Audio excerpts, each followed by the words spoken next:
এই যে ভাই, এই যে যুবক বন্ধু, ঠিক তোমাকে বলছি।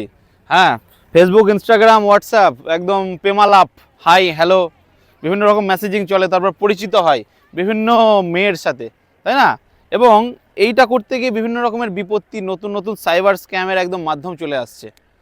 সুন্দর সুন্দর মেয়ে, সুন্দর সুন্দর কণ্ঠ, একদম ভালো ভালো কথাতে আপনাকে মন মুজিয়ে দিয়ে আপনার ব্যাংক অ্যাকাউন্টে যাবতীয় টাকা পয়সা কিন্তু একদম নিমেষের মধ্যে হাওয়া করে দিতে পারে। এই সাইবার স্ক্যামগুলো নতুন নতুন নতুন পদ্ধতিতে তৈরি হচ্ছে। টেলিগ্রাম থেকে বারবার বলেছি আমি, টেলিগ্রাম হচ্ছে যেসব গ্রুপগুলো রয়েছে ইনভেস্টমেন্টের, সেই জায়গা থেকে আপনারা কোনোভাবেই ইনভেস্টমেন্টের কোনো টিপস নেবেন না। মালদার যুবক ফেসবুকে একটি মেয়ের সাথে পরিচিত হয় এবং যার সাথে হাই হ্যালো বিভিন্ন রকমের ফোনালাপ প্রেমালাপ চলে, ঠিক আছে? এবং তার সাথে ওই গার্লফ্রেন্ডে পরিণত হয়, বয়ফ্রেন্ড গার্লফ্রেন্ড, এবং তার প্রেমিকার সাথে সে মনে করে যে ব্যবসা করতে হবে। এবার একটা প্রস্তাব যেই যে ব্যবসা করতে হবে, তা কী করতে হবে? ব্যবসা করতে গেলে কিছু সিম লাগবে, ব্যবসা করতে গেলে কিছু ব্যাঙ্ক অ্যাকাউন্টস লাগবে, ব্যবসা করতে গেলে কিছু হোয়াটসঅ্যাপ অ্যাকাউন্ট লাগবে, যা দিয়ে নাকি ব্যবসা হবে টেলিকলিংয়ের ব্যবসা, ঠিক আছে? যেটা থেকে কোনো কোম্পানি ফ্র্যাঞ্চাইজি দেবে, সেটা থেকে আমাদের বিভিন্ন রকমের টাকা পয়সা লেনদেনের ব্যবসা করতে হবে।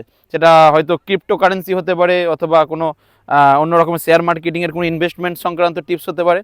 গার্লফ্রেন্ডের সাথে, যেই গার্লফ্রেন্ডকে সে কোনোদিন বাস্তবিকভাবে দেখেনি, সেই গার্লফ্রেন্ডের সাথে মানে সম্পর্ক গভীর হয়, এবং যা যা হয় আর কি, সে তার আমাদের মালদার যুবক তার বন্ধুদেরকে ব্যাঙ্ক অ্যাকাউন্ট জোগাড় করে দেয়, কিছু সিম জোগাড় করে দেয়, এবং ব্যবসাটা চলতে থাকে রীতিমতো। বিভিন্ন রকমের কমিশনের ভিত্তিতে বিভিন্ন ব্যবসা চলে। ভারতবর্ষের বিভিন্ন জায়গা থেকে যথারীতি মামলা হয়ে যায়, অর্থাৎ রাজস্থান থেকে মামলা হয়, হরিয়ানা থেকে মামলা হয়। রাজস্থানের মরুভূমিতে ঘুরে বেড়াচ্ছি এবং এই মামলার জন্য এসছি একদম মালদার চাঁচলে বাড়ি, চাঁচল মহকুমার মধ্যে বাড়ি।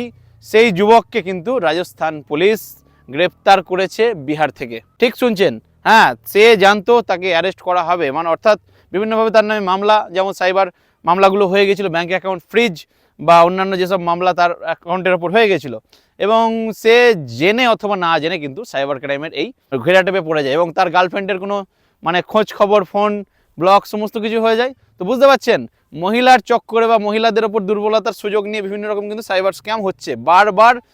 বিশেষ করে আমার যুবক ভাইদের প্রতি অনুরোধ করব, ফেসবুকে, ইনস্টাগ্রামে বা অন্যান্য সোশ্যাল মেসেজিং অ্যাপে কারোর সাথে বন্ধুত্ব করার ক্ষেত্রে একটু একটু সতর্কতা কিন্তু বজায় রাখতে হবে, নাহলে কিন্তু একটু পা ফসকে দিলেই শেষ, জীবন শেষ।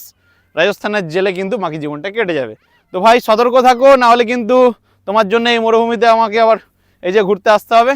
সতর্ক থাকো, ভালো থাকো।